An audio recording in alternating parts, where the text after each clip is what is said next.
Welcome back to 420 Chief. This episode today I'm extremely excited about. I've got a veteran on from the Royal Air Force, that's Australian Air Force, that started an organization called No More Zombie Veterans. And as we got to talking, I realized that I've been doing push ups every day on my TikTok channel now for 470 days, raising awareness to the veteran suicide crisis. And I realized that this isn't just a crisis in America, this is a crisis globally. Um, our brothers and sisters in arms are not just lost to war, but in a system that fails to understand what true healing really looks like.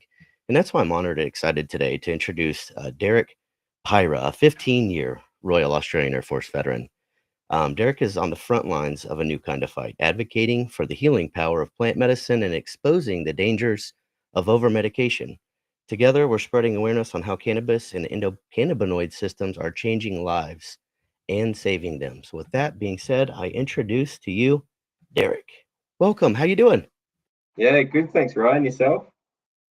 If I was doing any better, we could do this in person, and pass one back and forth. But I'm very grateful and honored to have you on the show today. I found you on LinkedIn and I went through your profile and I was just blown away. So, Derek, let's just jump right in. You want to start off by talking to us a little bit about your time in service in the Royal Air Force? Royal Australian Air Force. Yeah, my time in service, I joined when I was 15 and a half, signed a 9-year contract. Back then you could, that was 1990, back in the old days.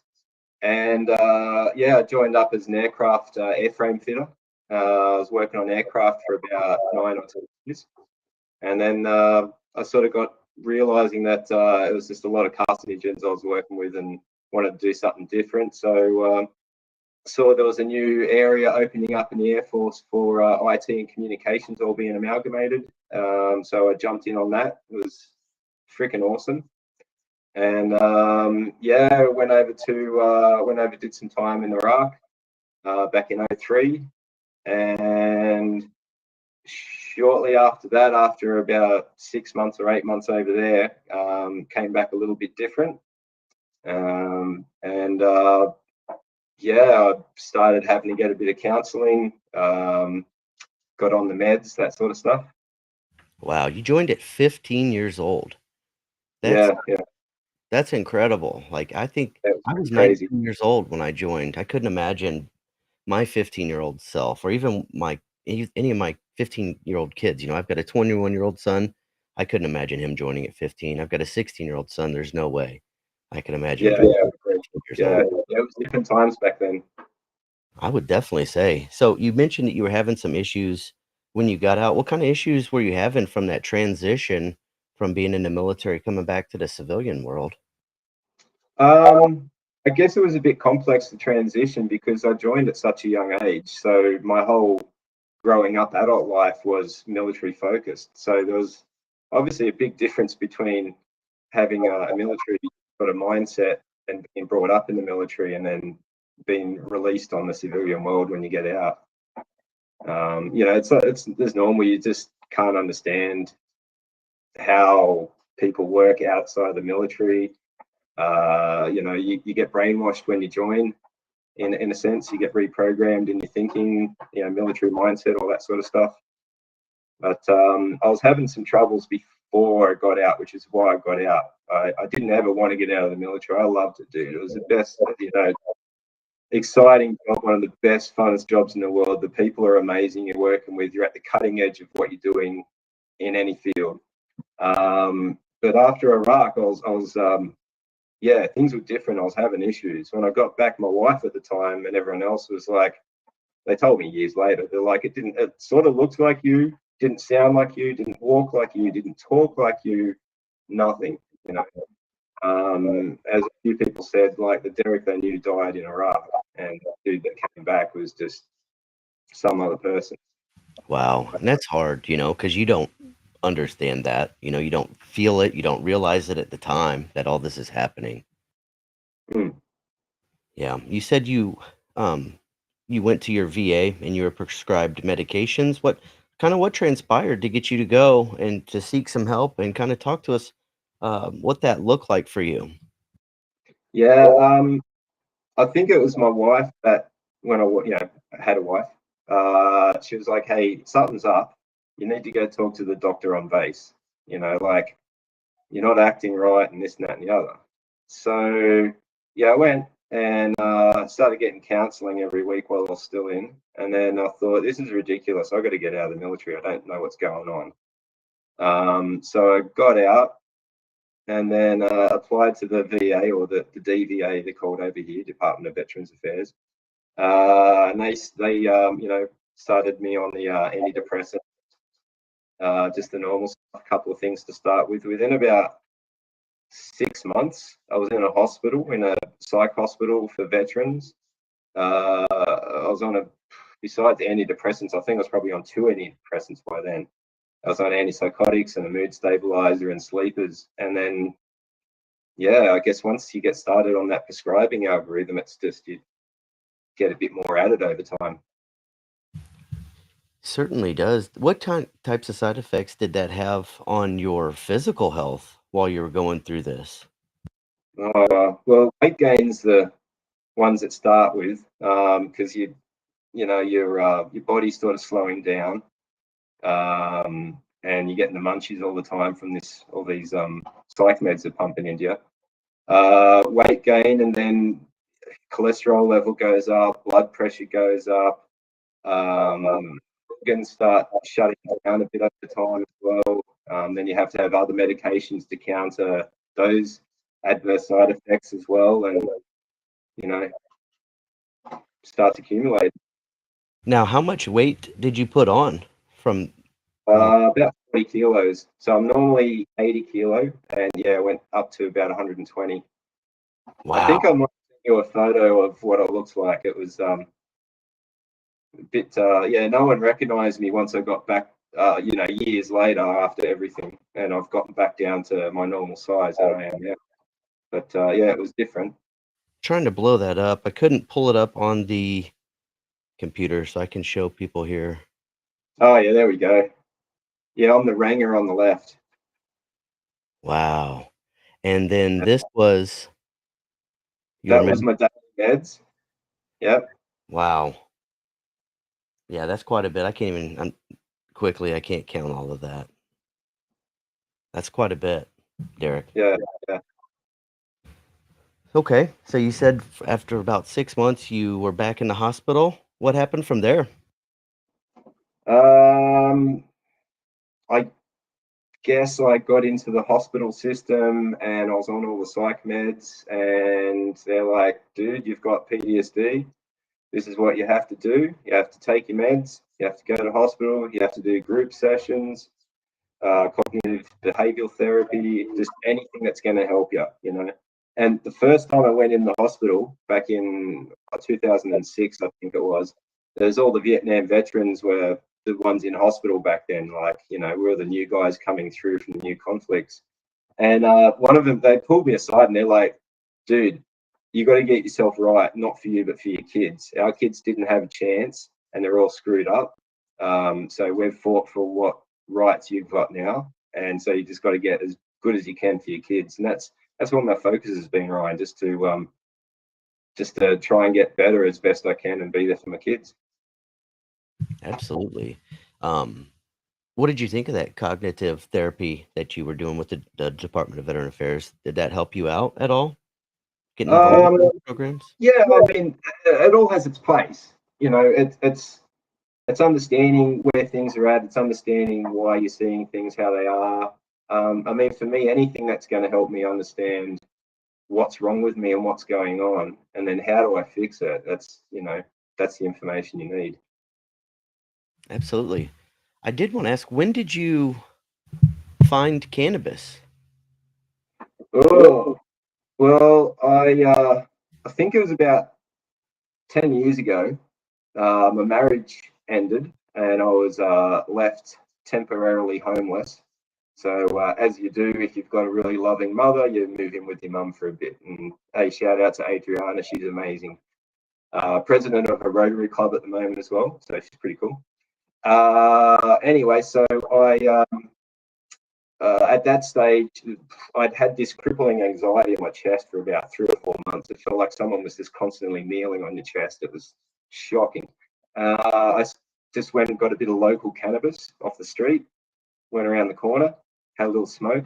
Within about 4 seconds, all that anxiety, pain, and everything went away.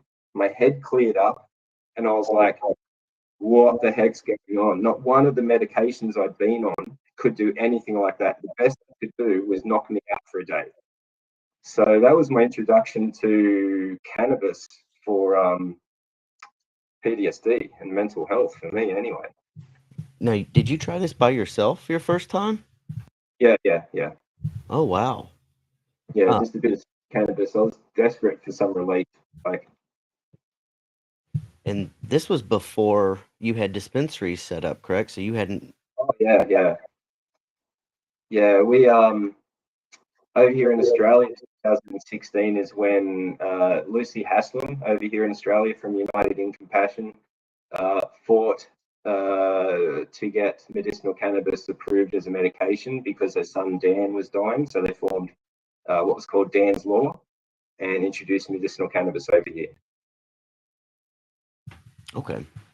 So you had a pretty powerful experience your first time, and I'm glad to hear that because a lot of folks, when they do this their first time, especially if they do it alone, I hear horror stories because they'll panic or they may consume too much, and it's just such an unknown. So I'm really glad that you had a good experience on your first. Yeah, lucky there. Yeah. So tell me a bit more. So after you tried it that first time and you realized, wow, this is really helping me a lot more than any of these medications I'm on, and at that time you were on a lot, you know. Yeah, I was on 12 or 16 different meds. So sorry, what was your question? After you realized that first time, tell me about your cannabis journey a little bit from there. You realized that it was helping out more than the medications. Yeah. And then what? So I told my treating psychologist and psychiatrist and GP that, hey, I tried some of this stuff and it's helping. And they're like, yeah, we've noticed you're like starting to pick up. Like, we're wondering what the heck you're doing differently. What's going on? I'm like, well, I'm using a bit of this cannabis stuff. And they're like, right, this is as good as we've ever seen you. Don't stop. Like, this is working for you. They encourage me. And then they wrote my first application to the Department of Veterans Affairs for access to have approval for me to use medicinal cannabis medications. Because the guidelines are it's on a case-by-case basis if you get approved or not. And you have to exhaust all conventional treatments, which I had for years. But rejected, of course. Department of Veterans Affairs won't approve medicinal cannabis for any mental health condition because they've been advised that there's no evidence, not enough evidence showing that it works and is safe and effective. And that's beside, after 4 years of No More Zombie veterans lobbying this issue and other veterans before me as well. So tell us about No More Zombie Veterans. You just brought it up. So tell me how you came up with that name and how it came about. Well, the name is basically from the medication, the pharmacological psych medications for these conditions. They seem to turn us into a zombie. You just can't function. You're cloudy in the head.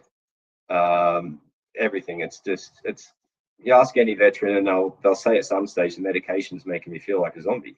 So, no more zombie veterans for that one. How it came about? Well, after my first application for a subsidized medicinal cannabis with the approval of my psychs and doctors and everything, about 6 months later, I was feeling like I was a bit of a piece of crap, to humanity and everything like that. So I took 6 months supply of my illegal medication and went bush to a remote spot.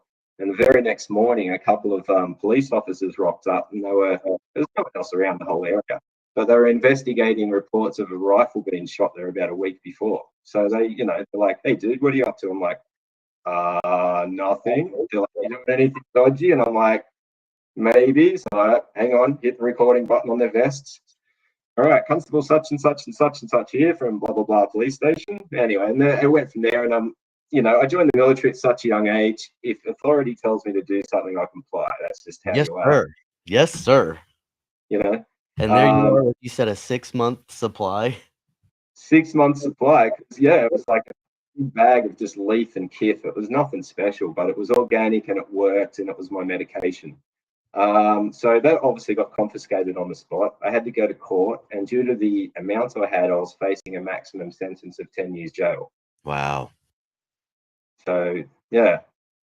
So that's where Lucy Haslam from United in Compassion stepped in.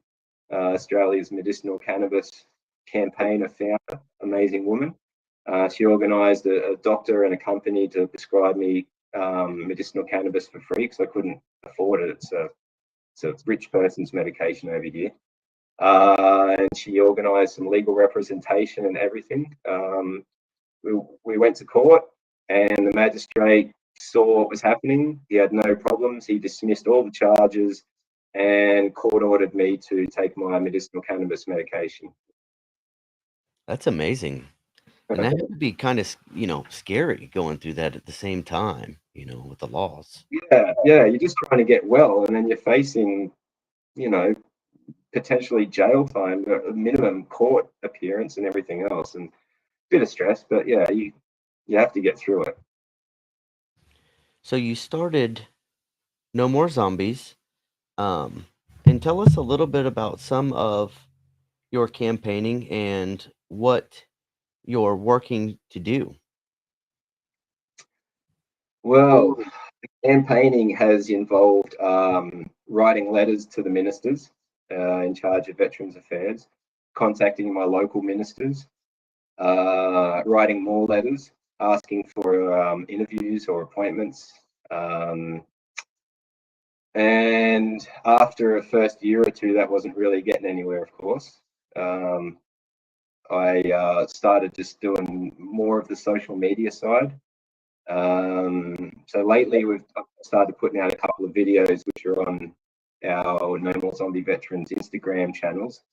But we're hoping, well, within 4 to 6 weeks we'll have the main nomorezombieveteran.com website remade. That's sort of getting looked at the moment, and then all the media we're doing will come into one spot. Perfect. That'll be amazing to have that now, because right now you have Buy Me a Coffee, No More Zombie Veterans, correct? And you've actually got a petition up there. Oh yeah. We've got a change.org petition, 33,000 signatures. So just trying to get more signatures on that one. Our main, the focus of the whole campaign and the petition is for the Department of Veterans Affairs here in Australia to reapprove, because they actually did approve medicinal cannabis a few years ago, but they suddenly took it off. They had medicinal cannabis approved for PTSD and traumatic brain injury, but suddenly took it away with no reason. So the whole No More Zombie Veteran campaign is to get the Department of Veterans Affairs to reapprove medicinal cannabis for PTSD and traumatic brain injury. And I think that's the craziest thing. We see that here in the United States, in the states that it is legal, medicinally and even recreationally, but veterans, it's still federally illegal here, and the VA cannot even tell us, continue using it. And I've even heard of some doctors that if a veteran is honest about their usage of cannabis, and you want to be upfront, just in case there's a treatment plan. But I've even heard cases of doctors stopping other prescriptions because of that, because they admitted their usage of it. And it's funny to me that, the state and other doctors they know that there's research and they know that it helps, especially case by case. And as a civilian, that's fine. But as a veteran, our own VA will not back that up, and they will just continue to prescribe or just completely cut everything off, leaving the veterans to suffer. Yeah, I've heard you guys have it a bit harder over there than we do in Australia in terms of if you're not following the VA prescribing algorithm, they can cut off your funding, etc. That's yeah. Sorry It's about that. That's terrible. it's very tricky, and then it's also you've got to keep in mind state by state, because some states we have medicinally legal, some states it's recreational, some states it's completely illegal still. Yeah. Yeah, so you've got to be very careful. Um, yeah. Yeah. Well, I would like to talk a little bit more about some of your research, actually. Um, Okay. yeah, let's talk a little bit about the endocannabinoid system. You want to jump into that Oh a my bit? God. Who doesn't love the endocannabinoid system? But besides that, not many people actually know about it. It's something that's not taught at medical school. Most doctors have never heard of it, paramedics, etc. I got a couple of paramedic mates 6 months ago. They were like, "What's this endocannabinoid system?" And then one of them went away and researched it. One of the dudes I surf with, Matt, came back to me. He's like, "Oh my gosh," he goes, "why aren't we taught this? This is the most important system in the human body, and paramedics and doctors are not taught this system." Okay, so what is the endocannabinoid system, Ryan? Um, it's a system that looks after our whole body. It connects all our important organs, everything together. There's receptors all throughout our whole body and our brain for this system. It regulates our mood, emotions, our physical health. It maintains homeostasis in the human body, which means it literally keeps the human body alive. Um, Small things than you can poke a stick at. And funnily enough, the compounds in the medicinal cannabis plant interact with the endocannabinoid system to make sure it's working properly. That's, I guess, one of the simplest ways you can put it. It does. We already have an endocannabinoid system, and I don't know as much about it as you. I know that we have an EC1 and an EC2, and different terpenes like CBD and THC affect the systems differently. And I Correct. know, I know that it, like you had mentioned, it can regulate things like pain. Sleep was a big one. Yep. And just when I found out about this, I actually specifically looked into strains that helped myself, right? So I published a book called Strains for Pains that you can document in, what works for you, because some work better than others, some don't. Some strains would trigger my anxiety a little bit more, or my Yeah. hypervigilance even just a little bit more. So I would document that to avoid it, but then there's others that would completely eliminate that to to make me aware of what's going on so that I could make better decisions and be calmer. So when I heard about this, I was like, okay, I looked into it a little bit more and I learned that, you can really focus your healing. You can dial it in if you know the strains, CBD, we've heard of CBN. A lot of people have heard of some of these things. And when you really dial it in and figure out how that impacts your endocannabinoid system, that's how this really operates, right? Yeah, correct. Um, yeah, I found myself, I guess, the different strains affect people differently, different conditions, etc. But something I've noticed a lot recently is over here, at least in Australia, the focus seems to be on the THC level and the content, what percentage it is in the plant. That seems to be the main focus, whereas THC is just one of almost 300 different compounds and components in this plant. Correct. And the one that regulates THC quite a bit is CBD, which is scientifically shown to have antipsychotic, anti-anxiety, antidepressant, anti-inflammatory features, and all that sort of stuff. But in conjunction with THC, the CBD enables it to it regulates how it works. So if you don't have enough mix of CBD with THC, it's going to be too racy. You're going to be all over the place. It's all about that balance. And all those compounds, how they work together in the plant, it's called the entourage effect. They'll all have these little different nuances in how they work, but they all have their place. Absolutely. What else would you like to inform our listeners about the endocannabinoid system? I think it's fascinating that our doctors don't study this. You know, it's so new still, and because this is a controlled substance, we're not even allowed to study it on that level. There's been very little research here in the States that I found, and I know that Dr. McNabb from the Cannabis, she's actually the president of the Cannabis Center of Excellence here in the States. She's been doing some research specifically with veterans on cannabis healing, her and Dr. Peter Grindspoon. Oh But yeah, yeah. I mean, just a couple of months ago over here at a conference in Australia. Yeah. yeah, he's a fascinating man. His father was in the game as well. His father was a doctor that was all about alternative healing, and from what I've researched, he was pushing forward for psychedelics as healing. He was, yeah. Yeah. Dr. Greenspoon's done a lot of work in the field.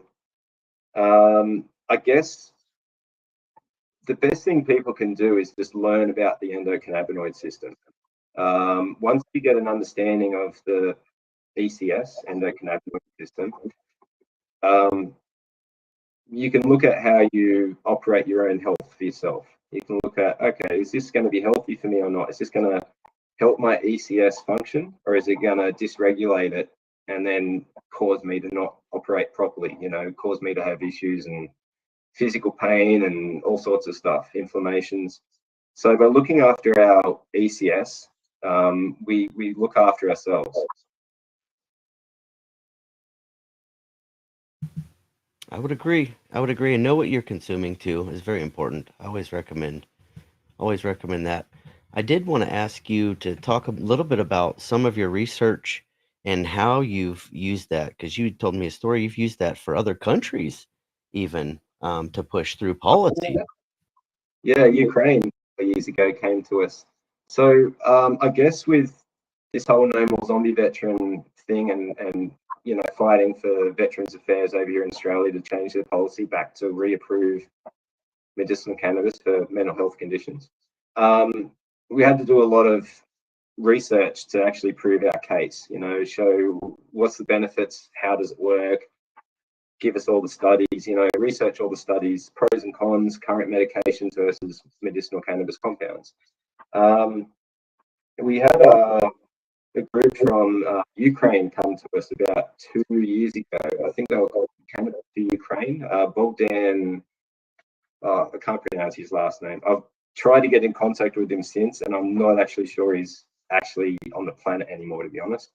But they came to us and said, "Hey, can you help us get medicinal cannabis approved as a medication for our Ukrainian government?"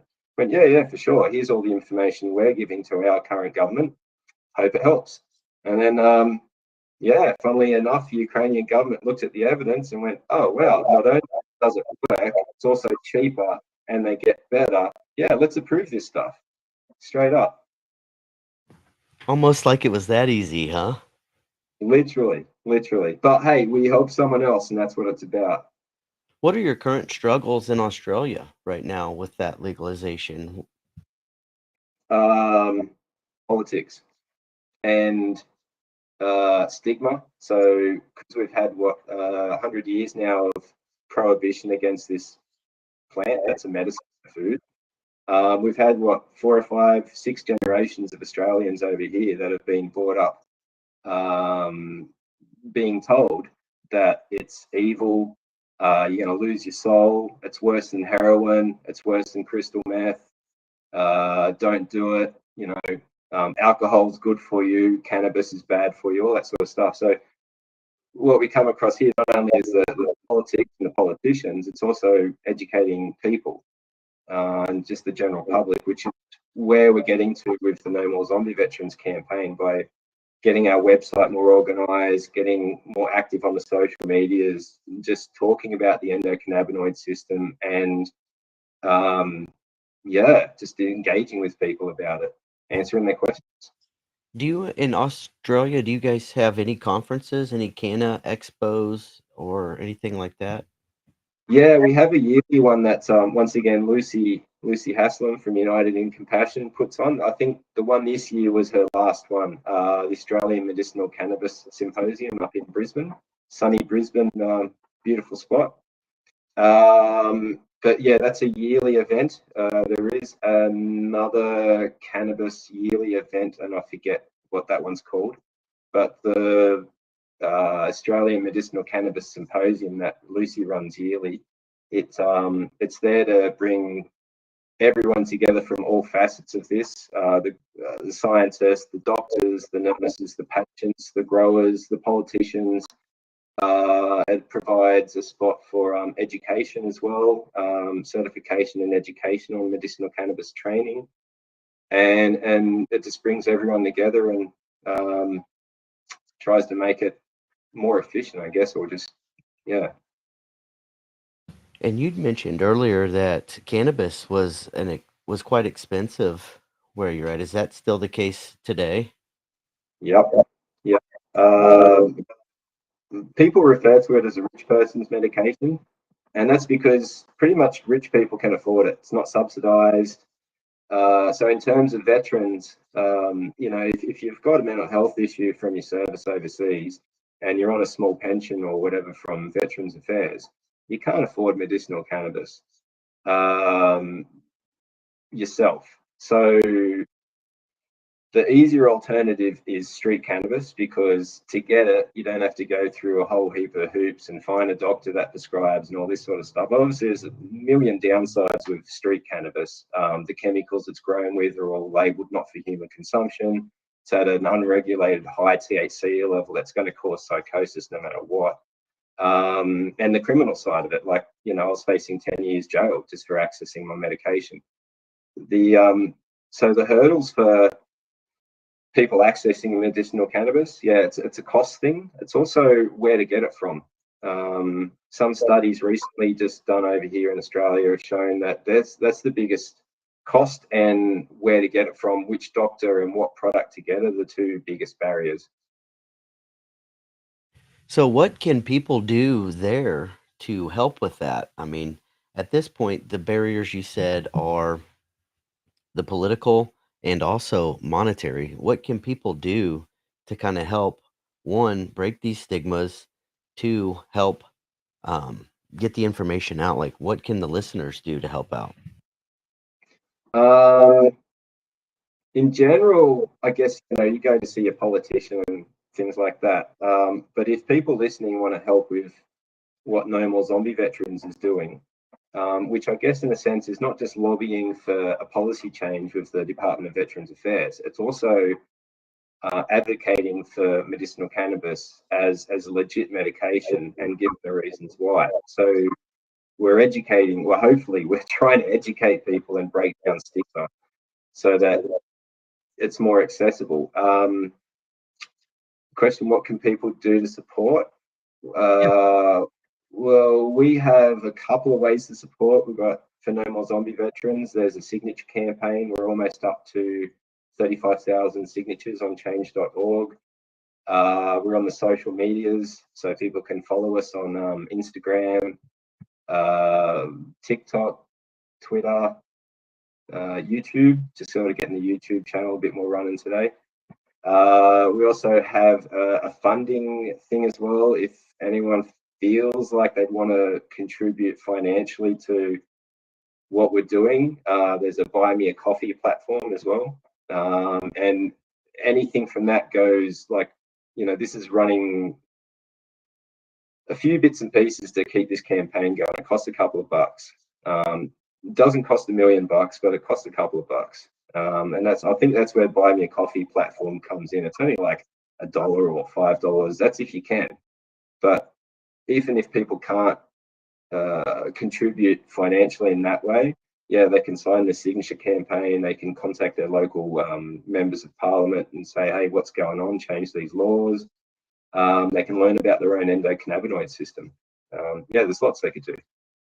Absolutely. And I say the same thing here. Just talk about it. Share out the live, share out the websites. If it's not you, maybe it's someone else that could benefit from this information.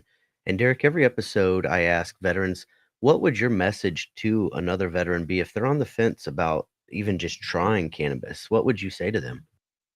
I'd say I'd understand where you're coming from. When we're in the military, like Ryan, you know, you're not allowed to take any drugs, this, that, and the other. You get, yeah, you just don't touch this sort of stuff, right? But I encourage people just to look at the evidence. Look at how they're going. If you're and you're struggling with your mental health and you're on all the psych meds, research your endocannabinoid system. Have a look.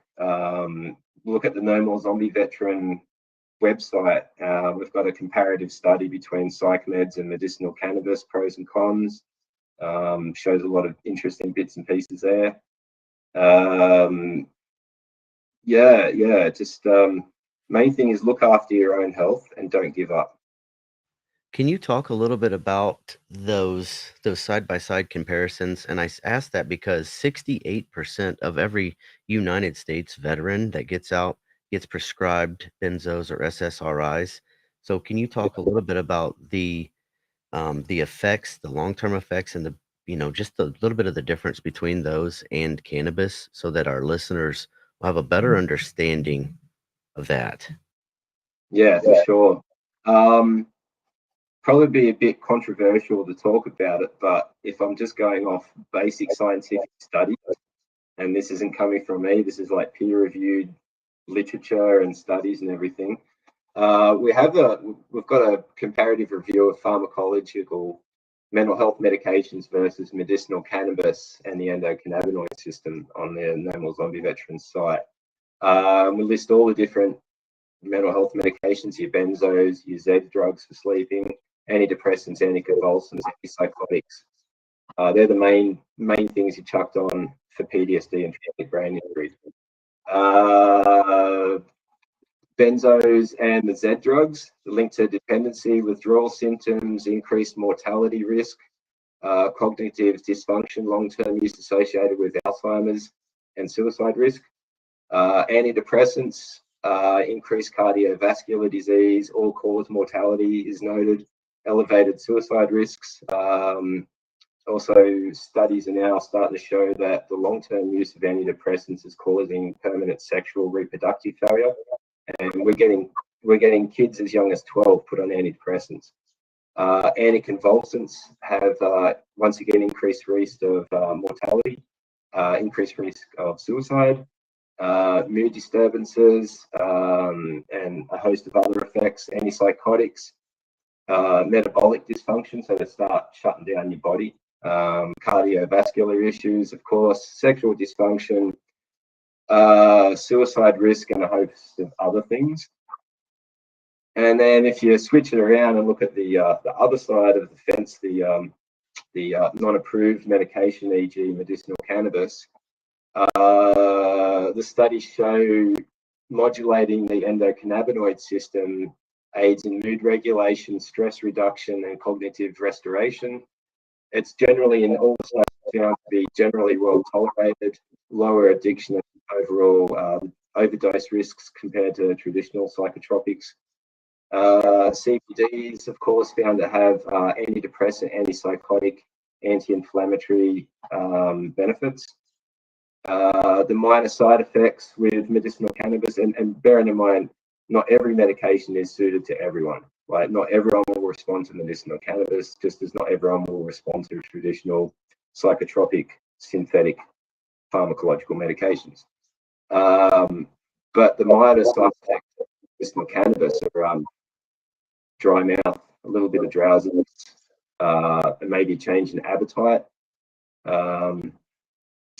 We do. The psychosis area comes into this a fair bit. We have been looking more in what is the basis behind some of the psychosis issues, and it seems to be a lack of education and in how to use the medication. So, say psychosis can come from anything. If you look up the definition of what psychosis is, it's just that you're feeling different than how you felt before you took whatever it was. Coffee, caffeine causes psychosis. A host of things we have in our kitchen cause psychosis. Sugar, too much sugar can cause you to be a bit different, psychosis. So, in terms of medicinal cannabis, knowing that the compounds in it have antipsychotic properties, antidepressant properties, While not everyone is suited to medicinal cannabis, it's generally well tolerated. The doctors always advise start really, really low, really, really slow, the most minimalist thing ever. Look for any interactions. But yeah, psychosis in it, which seems over here to be the major issue we're having with the government, with Department of Veterans Affairs, sorry, reapproving medicinal cannabis for us with PTSD and traumatic brain injuries, is they're worried about this psychosis risk. And they're talking to their advisors who don't have any policy or understanding of the endocannabinoid system. And a lot of their base studies seem to go back to a 1987 study of 45,000 Swedish conscripts. It's a very, very famous old study that, while the experts at the moment don't actually cite that one directly, it's backlinked. So indirectly, it goes way back. And because it was 45,000 people, Swedish conscripts that were studied over 15 years, and they came to this conclusion that heavy cannabis use causes psychosis. So everyone's been able to hang their hat on saying, hey, cannabis causes psychosis because this study done back in 1987 came to this conclusion. Well, the following year, after that study was published, they discovered the endocannabinoid system.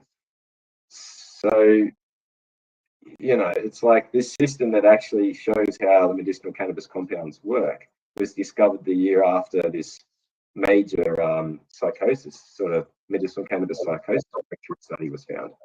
And it hasn't been looked at. You can't go basing policy and guidelines on old studies, especially if you're not using any new studies or not having a good, honest look at stuff. I mean, that's just my take on it. I'm no expert. I'm just a crackpot and trying to do this. Well, we've come a long way with cannabis as well. Even the products that we have here in the States aren't the same as they were when I was young. Is that Vietnam veteran era product? It's not the same. There's so many more forms of consumption now, and there's even research being done in showing that you can still consume without the psychosis. Um, they've been able to isolate that a bit. But like you said, I always say to people, start slow. Like people think that they'll pick up a joint and they'll hit it 2 or 3 times their first time. That can be too much for a lot of people.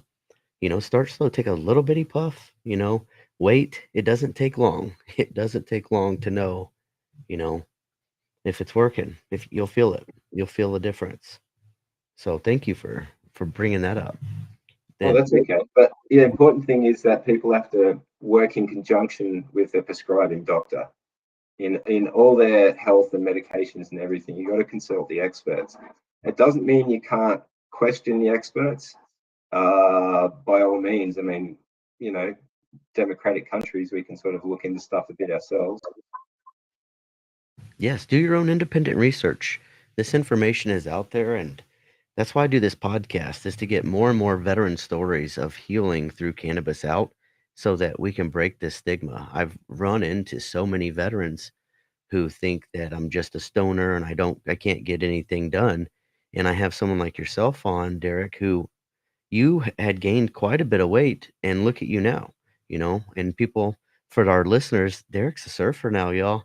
And how much weight did you lose? Have you lost on this journey? About 40 kilos. So I put on about half my body weight on the psych drugs, and then getting onto medicinal cannabis and getting healthier and better and stabilizing and starting to recover in my PTSD journey. I've gone down my normal body weight, so back down about 80 kilos. And yeah, I started learning the surf about 3 years ago for my mental health. It's a program just down here on the coast, run by a former big wave surfer, Rusty Moran. Started up the Veteran Surf Project, and now he's teaching veterans and first responders how to surf for their mental health and saving lives. It's awesome. That is awesome. I love any programs like that that are focused around veterans' mental health. And I'm glad you touched on that a bit, because I always say that cannabis it isn't a fix all. It's a tool to use to heal yourself. It's not going to do the work for you. Like, you still have to put in the work. You still Oh, have to yeah. work out. You still have to work mentally. You still have to try, but it for myself, as compared to the benzos, I couldn't even focus. I didn't feel myself. I didn't feel like I had my wit about me. And when I put all that down, and especially when I quit drinking alcohol as well, and I was like just I would say microdosing cannabis. I was doing little 2 milligram sweet tarts at a time. But when I quit drinking, I started eating healthier. My mind started to clear. I started to focus. I started to read. I started to research, and I started to do more. And once I got more used to that, by the practice of doing and doing and doing consistently over time, I started to feel better and Yep. mentally and physically. And so that's what got me so excited to share, why this, you know, why I 420 Chief, why I have these interviews, why I smoke weed, because it saved my life. And I've met so many others that have powerful stories, and I still have people that are scared to tell them because of the stigma, because of what Yeah. sometimes family members or friends, especially in the military. I have some mentors that I look up to and I respect so much, and I was scared to come out with this and do this because of what I thought they would think and say about me. But at the end of the day, it really works, and it really did help save my life. And I'm not just a couch lock stoner. I really can still function, perform, build friendships, and network. And that's how I met you all the way in Australia. So thank you so much for telling your story. But even more than that, thank you for your mission and your sacrifice, for this. That's okay. It's got to be done. Someone's got to do it. That's right. And you don't have to do it alone. We don't have to do it alone. Derek, what other organizations would you like to give a shout out to before we close out? Um, Would be, I guess, besides Rusty Marine's Veteran Surf Project down in Gerringong, the big one would be the Pro Patria Centre out in Wagga Wagga in the Riverina. Bit of a funny name for your American viewers, Wagga Wagga, but it's a beautiful spot out west in New South Wales. And yeah, my veteran mate Jason Frost has been setting that place up out there. It's a healing centre for veterans and first responders. That's all new modalities of treatment. And they're getting it running pretty well. They're starting to get some federal funding behind them. So yeah, big shout out to the Pro Patria Centre. Excellent. Excellent. Well, I want to say personally, thank you so much, Derek, for coming on the show. Thank you for telling your story. And thank you for explaining to us No More Zombie Veterans. And again, when did you say your website will be up? And what is that again for our listeners? Well, the website is zombieveterans.com. It's currently up, but and it's a bit hickledy pickledy. It's me doing it. So I've got someone who's redesigning the website. I had a meeting with him this morning, another American, really cool dude. And probably in about 4 to 6 weeks, he'll have that website finished. But it'll be the same one. So it's no more zombieveterans.com. There's some links up to the top of that page currently to our social medias. The videos I've started making in the last couple of weeks of me walking along the beach doing a selfie video talking about a topic on this. They're on TikTok and Instagram, YouTube, all No More Zombie Veteran channels. So if you just go to No More Zombie Veterans, Instagram, Facebook, Twitter, TikTok, YouTube, it's all there. Excellent. Well, I want to say thank you again, and such a powerful story. It's hard to believe you started off your military service at 15 years old. You know, Yeah, that's crazy. it really is. So thanks again. It's been a real pleasure to get to know you a little bit, and I hope that we can keep in touch, and I hope that we can even work together in the near future. Yeah, I think we can. Yeah, I can't thank you enough for inviting me on your podcast, and any opportunity I get to talk about this is a blessing. Yeah. Well, like I've said so many times before, any veterans with powerful stories of healing, I'm I'm all about hearing those. So if you know somebody or you yourself are a veteran that has a story of healing using cannabis, please feel free to reach out to me. You can find me on my website, 420chief.net. I'm on all the platforms as well. You can Google it, just 420 Chief, and you'll find me. So thank you, Derek. I'm going to close us out real quick. Wow. Holy smokes. If this conversation moved you, don't let it stop here. The veteran suicide crisis is real and it's global. It's claiming lives every single day. But there's hope. We see it. Look at Derek. It's growing. It grows from the ground up. Veterans around the world are discovering the healing power of plant medicine, especially cannabis, and how it supports the endocannabinoid system, like Derek just told us about, and brings relief, restoration, and sometimes even a second chance at life. We're not just there sharing stories, these are solutions for healing for so many people. So please check out our websites, 420chief.net and nomorezombieveterans.com. I've got some merch out that helps raise awareness to the veteran suicide crisis, ending 22 a day. Educate yourself and others about cannabis as medicine and the system that is inside all of us that supports us. Talk about it, post it, tag a friend, be loud, tell those who feel silenced. Share these stories out, share out these podcasts, share out the website. Let's get these stories out. I'd love to hear it. This movement's bigger than us, but it does start with us. So thank you. As always, lead with love.